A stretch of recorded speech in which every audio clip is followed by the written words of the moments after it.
Virginia. Unanimous consent that all members may have 5 legislative days in which to revise and extend their remarks. Without objection. I yield myself such time as I may consume. The gentleman is recognized.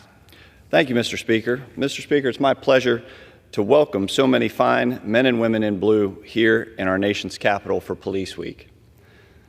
However, as always, I'm concerned every day for the safety and well-being of these brave men and women in the communities across this great nation where they live and work.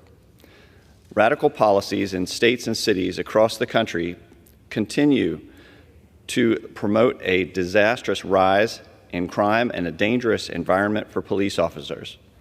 Now more than ever, we must show our support for our law enforcement officers. As a former local prosecutor, I know just how important a robust police force is to keeping our communities safe. For effective crime deterrence, you need prosecutors willing to pursue convictions and judges willing to sentence and incarcerate. But first and foremost, you need police willing to arrest and charge offenders for crimes committed. And you need local and state governments willing to fund and support our police forces. Let me be clear. This effort to defund the police has had a detrimental impact on efforts to combat crime, but also on recruitment, retention, and morale among our law enforcement officers.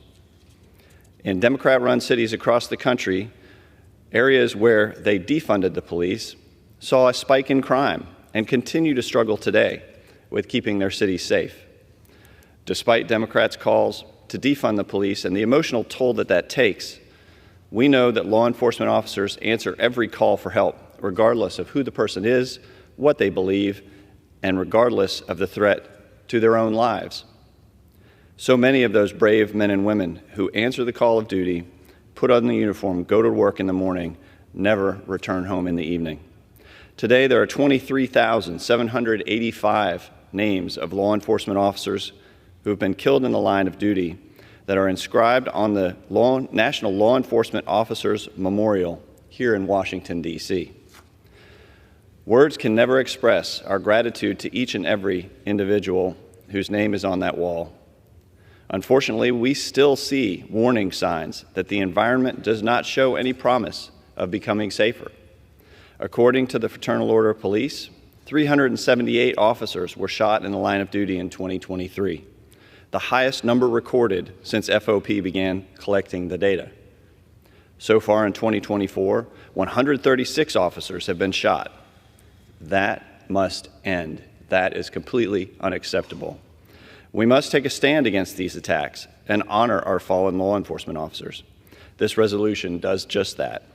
This resolution condemns calls to defund the police. It also recognizes that law enforcement officers must have the training and the resources necessary to protect the health and safety of the public, as well as their fellow law enforcement officers on the job. We must never forget those who have made the ultimate sacrifice in the line of duty. It is up to us in Congress to honor their memories and to stand up and protect those who do so much to protect us. I urge my colleagues to support this resolution, and I reserve the balance of my time.